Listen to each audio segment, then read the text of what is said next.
প্রিয় শিক্ষার্থীরা, আসসালামু আলাইকুম। নিশ্চয় তোমরা ভালো আছো, সুস্থ আছো। আমিও আল্লাহর রহমতে বেশ ভালো আছি। আমি আজকে তোমাদের গণিতের ভিডিও ক্লাসে 3 নম্বর ক্লাসে উপস্থিত হয়েছি। আমি আজকে তোমাদের 3 নম্বর অঙ্কটা শেখাবো। প্রথমত 3 নম্বর কি বলছে, নিচের সমস্যাগুলো সাধারণ গাণিতিক বাক্যে প্রকাশ করে সমাধান করো। তো প্রথমে আমরা 1 নম্বর অঙ্ক শিখবো। 3 নম্বরে 1 নম্বর অঙ্ক বলছে 5টি পেন্সিলের দাম 60 টাকা হলে 9টি পেন্সিলের দাম কত? শিক্ষার্থীরা নিশ্চয়ই তোমরা খেয়াল করছো, এখানে 5টি পেন্সিলের দাম দেওয়া আছে, একটি পেন্সিলের দাম দেওয়া নেই। আমরা জানি যে অনেকগুলো বস্তু বা জিনিসের দাম দেওয়া থাকলে সেখান থেকে একটি দাম বের করতে হলে কি করতে হয়? ভাগ করতে হয়। এখানে 60কে যদি আমরা 5 দিয়ে ভাগ করি তাহলে একটি পেন্সিলের দাম পাবো। আর একটি পেন্সিলের দাম যখন আমরা পেয়ে যাবো তখন 9টি পেন্সিলের দাম আমরা অনায়াসেই বের করতে পারবো। তো প্রিয় শিক্ষার্থীরা, এবার আসো আমরা অঙ্কটা বোঝার চেষ্টা করি। প্রথমে আমরা গাণিতিক বাক্য এই শব্দটি লিখব, কারণ প্রশ্নে বলছে গাণিতিক বাক্য প্রকাশ করতে হবে। তো দেখো এখানে 60 ভাগ 5, 60 ভাগ 5 কেমন লিখলাম? কারণ এখানে বলছে 5টি পেন্সিলের দাম 60 টাকা, তাহলে একটি পেন্সিলের দাম বের করতে হলে 5 দিয়ে নিশ্চয় ভাগ করতে হবে। তো আমরা লিখেছি 60 ভাগ 5। যখন আমরা 60 কে 5 দিয়ে ভাগ করব, ভাগ করলে আমরা একটি পেন্সিলের দাম পাবো। যখন আমরা একটি পেন্সিলের দাম পাবো তখন আমরা অনায়াসে 9টি পেন্সিলের দাম বের করতে পারবো। আমি এর আগে তোমাদেরকে শিখিয়েছিলাম যে একটি বস্তু বা জিনিসের দাম দেওয়া আছে, অনেকগুলো দাম বের করতে হবে, আর কি করতে হবে? গুণ করতে হবে। এখানে ভাগ করলে আমরা একটি পেন্সিলের দাম পাবো, তাই 9টি পেন্সিলের দাম বের করতে কি করতে হবে? নিশ্চয় গুণ করতে হবে। তাই এখানে লিখতে হবে গুণ 9। প্রিয় শিক্ষার্থীরা, নিশ্চয় তোমরা এগুলো তো বুঝতে পেরেছো, এটাই হচ্ছে গাণিতিক বাক্য। এবার আমরা সমাধান করব। সমাধান কথা লিখে আমরা গাণিতিক বাক্যের অংশটুকু লেখার চেষ্টা করব। গুণ 9। প্রথমত এই বন্ধনীর মধ্যেকার ভাগটা আগে করব। 60 ভাগ 5, 60 কে 5 দিয়ে ভাগ করলে কত হবে? 5 × 60 অর্থাৎ 12 হবে। তার মানে এই কাজটা কমপ্লিট হয়ে গেল। এবার আমরা কি করব? গুণ 9।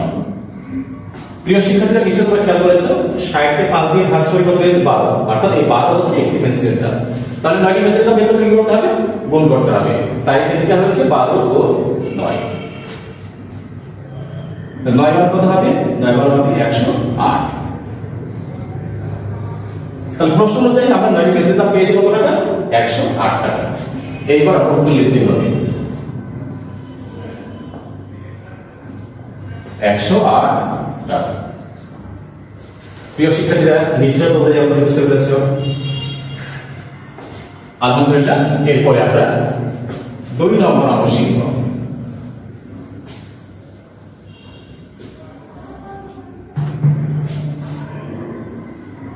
2 নম্বর অঙ্কটা আমি পড়ে নিই।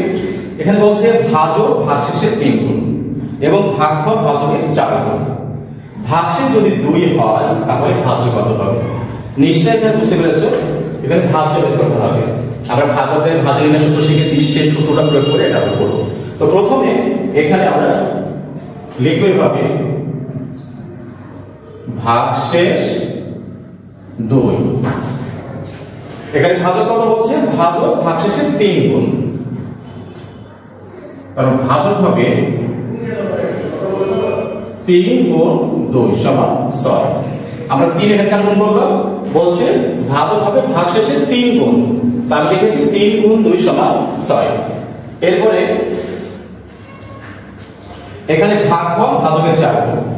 ভাজক যা আছে তার 4 গুণ হবে ভাগফল। তাহলে লিখতেই হবে যে ভাগফল সমান 6 গুণ 4। ভাজকের 4 গুণ হবে ভাগফল, অর্থাৎ ভাগফল হবে 4 × 6 = 24। প্রিয় শিক্ষার্থীরা, দেখো ভাগশেষ 2 গুণ করে দেওয়া আছে, তারপর আমরা ভাজক বের করেছি 6, এরপর ভাগফল বের করলাম হচ্ছে 24। 24 কিভাবে হলো? ভাগফল হবে ভাজকের 4 গুণ, অর্থাৎ 4 গুণ 6 সমান 24, অর্থাৎ 6 গুণ 4 সমান 24। এটা কিভাবে আমরা লিখতে পারি? এবার আসুন এটা সমাধান করি। সমাধান করার আগে গাণিতিক বাক্য লিখব আমরা এইভাবে।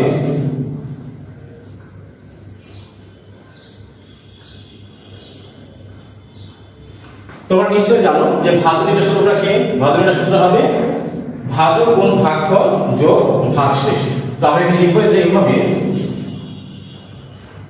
ভাজক আছে 6, এই 6টা হচ্ছে ভাজক ও 24টা হচ্ছে ভাগফল। ভাজক এবং ভাগফল গুণ করে ভাগশেষ কি করতে হবে, যোগ করতে হবে। এখানে ভাগশেষ কত আছে 2, 2টা আমরা এখানে লিখব। প্রিয় শিক্ষার্থীরা, এবার আমরা এটা সমাধান করি। এই অংশটা আবার আমরা উঠাবো, যোগ 2,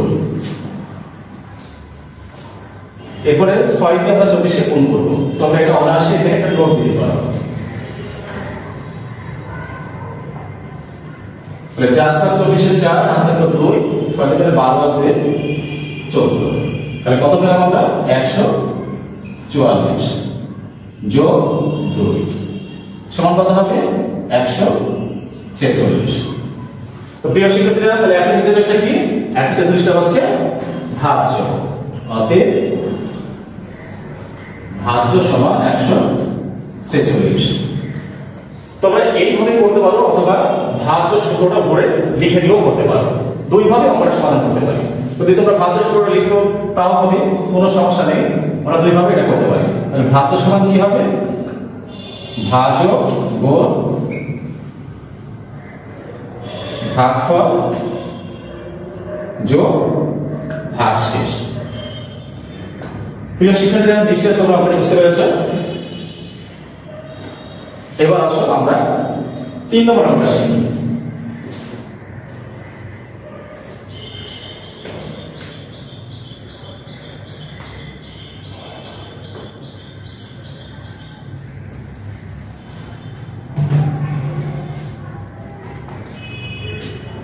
জনক সোমবার মাসিক বেতন 7,500 টাকা, প্রতি মাসে তার খরচ হয় 7,250 টাকা। তিনি 1 বছরে কত টাকা জমা দিতে পারবেন?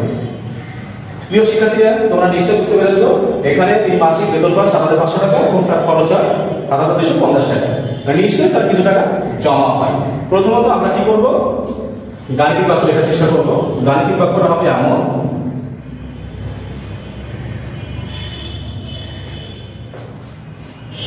7,500 টাকা হচ্ছে তার মাসিক বেতন, আর মাসিক খরচ কত হবে তার, এখানে দেওয়া আছে 7,250 টাকা। তাহলে 7,500 থেকে 7,250 টাকা যদি আমরা কি করি, যদি বিয়োগ করি, তাহলে তার জমাটা পেয়ে যাবে। তাহলে বিয়োগ 7,250, বিয়োগ করার পরে যে টাকাটা হবে সেটা হবে তার 1 মাসের জমা। এখানে বলছে তিনি 1 বছরে কত টাকা জমাতে পারবেন। আমরা জানি 1 বছর সমান 12 মাস। এই 1 বছর 12 মাস তুমি কথার উপরে লিখতে পারো, অথবা না লিখেও করতে পারো। তারপরে লিখবে এখানে কি, গুণ 12। 12টা কোথায় পেলাম, 12টা পেলাম হচ্ছে আমরা জানি 1 বছর সমান 12 মাস। এরপরে আমরা সমাধান করব।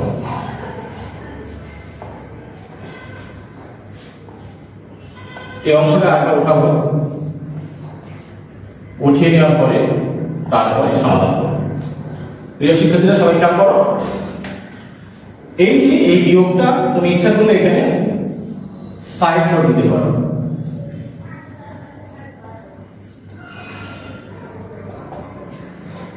শূন্য 10 থেকে 5 বিয়োগ করলে 5,001, 3 5 থেকে 3 বিয়োগ করলে 2, অর্থাৎ কত হলো 250 টাকা গুণ 12। এইটাও তুমি অনায়াসে এখানে সাইড নোট দিতে পারো, অর্থাৎ এই গুণটা করতে পারো। 5 গুণে 10 হাতে হলো 1,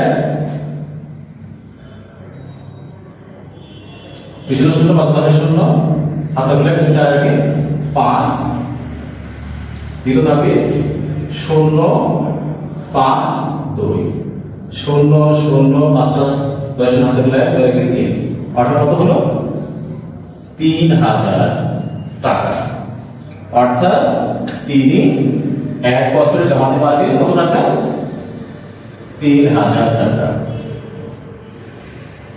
প্রিয় শিক্ষার্থীরা, নিশ্চয় তোমরা বুঝতে পেরেছ। আজকে আমরা এই 3টা অঙ্ক শিখলাম। এই 3টা অঙ্ক তোমরা বাসায় খুব ভালোভাবে প্র্যাকটিস করবে এবং বারবার প্র্যাকটিস করবে, তাহলে অঙ্ক ভুল হবে না। ধন্যবাদ তোমাদের সবাইকে। আগামীতে আমি নেক্সট অঙ্কগুলো শেখাবো। ভালো সবাই।